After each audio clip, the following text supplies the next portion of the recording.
اللہ کے عذاب سے ڈرتے نہیں؟ اللہ کی پکڑ بڑی مضبوط ہے. یوم نقول لجہنم هل امتلأت، اللہ کہیں گے جہنم سے کیا تو بھر گئی، کیا تو بھر گئی، کیا تو بھر گئی. وتقول هل من مزید، وتقول هل من مزید، کیا اور بھی ہے تو لے آؤ، اور بھی ہے تو لے آؤ. اللہ کا وہ فرمان سے کیا تم ڈرتے نہیں؟ وَإِن مِّنكُمْ إِلَّا وَارِدُهَا كَانَ عَلَى رَبِّكَ حَتْمًا مَّقْضِيًّا، تم میں سے ہر ایک کو جہنم پر آنا. اللہ جہنم سے بچائے، جہنم کی آگ سے ہمیں بچائے.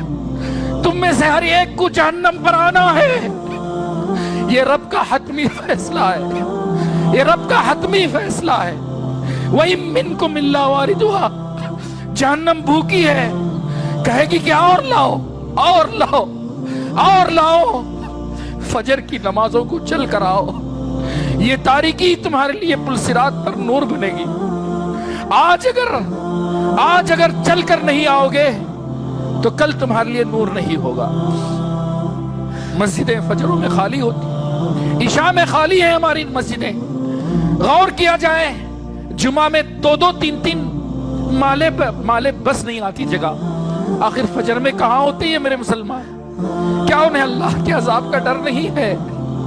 کیا انہیں اللہ کے عذاب کا ڈر نہیں ہے؟ کیا وہ اللہ کی عظمت سے غافل ہو گئے ہیں؟ کیا انہیں اللہ کی عظمت کا پتہ نہیں ہے؟ اللہ کو نہیں پہچانا تو تم نے کچھ نہیں جانا. اللہ کی قدر تم نے نہیں کی تو دنیا کی کوئی دولت، کوئی علم، کوئی چیز تمہیں آخرت میں سود مند ثابت نہ ہوگی. اللہ کو پہچانو، اللہ سے ڈرو. دیکھو یہ سرکشی کر رہے ہیں، یہ طغیانی کر رہے ہیں، یہ بھی اللہ کی آزمائش ہے. شکر کرو، شکر کرو کہ اللہ نے تمہیں اس طغیانی سے بچا لیا. تمہیں فرعون نمرود نہیں بنایا، اللہ نے تمہیں مومن بنایا. قدر کرو، نمازیں پڑھو قبل اس کے کہ تم پر نمازیں پڑھی جائیں، قبل اس کے کہ تم پر پڑھی جائیں نمازیں. اٹھو اس سے پہلے کہ تمہیں اٹھایا جائے. آؤ نمازوں کے لیے، یاد کرو اللہ کو، اللہ کی قدر کرو، اللہ کی قدر پہچانو. ما لکم لا ترجون للہ وقارا، کیا ہو گیا تم اللہ کی عظمت کو نہیں پہچانتے؟ کیا ہو گیا تمہیں اللہ کی قدر نہیں ہے؟ تم نہیں کرو گے تو کون کرے گا؟ تم ہی تو کہتے ہو کہ موحد ہو، تم ہی تو کہتے ہو کہ توحید پرست ہو، آخر اللہ کو کیوں نہیں پہچانتے؟ اللہ سے دعا ہے کہ اللہ تبارک و تعالی مجھے اور آپ کو اس کی قدر جاننے والا بنائے، اس کی قدر پہچاننے والا بنائے، اس کی عظمت کو جاننے والا بنائے، اس کے آگے توبہ کرنے والا بنائے، اس کے آگے مغفرت کرنے والا بنائے، صرف اسی کی عبادت کرنے والا بنائے، اس کے عذاب سے پناہ مانگنے والا بنائے. میرے رسول اللہ صلی اللہ علیہ وسلم ہمیشہ جہنم کی آگ سے پناہ مانگتے تھے. جانتے ہیں آپ رسول اللہ صلی اللہ علیہ وسلم کے صحابہ، رسول اللہ صلی اللہ علیہ وسلم کے صحابہ بڑے نیک تھے. سعد بن معاذ رضی اللہ تعالیٰ عنہ، جن کے موت کی خبر سے عرش الہی بھی حرکت میں آ گیا. حالانکہ اللہ کو معلوم ہے. سعد بن معاذ رضی اللہ عنہ، جنگ خندق کے بعد ان کی وفات ہوئی، یہاں بھالا لگا تھا. ان کی موت کی خبر سے عرش الہی بھی حرکت میں آ گیا. سنن نسائی کی روایت ہے. اور 70,000 فرشتوں نے شرکت فرمائی. کتنے؟ 70,000 فرشتوں نے شرکت فرمائی ان کے جنازے میں.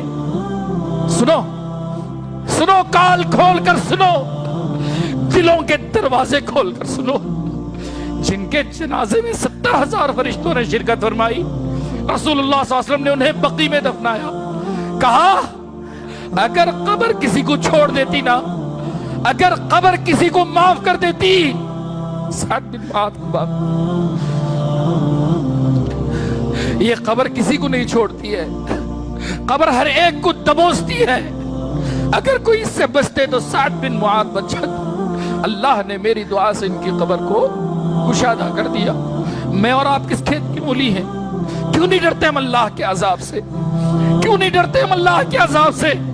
یہ بلڈنگیں کسی کام کی نہیں ہے. اگر کام کا کچھ ہے، 1.5x6 گڑا ہے، اس کی حفاظت کر لو، اس میں جانے کی حفاظت کر لو. اللہ مجھے اور آپ کو قبر کے عذاب سے بچائے.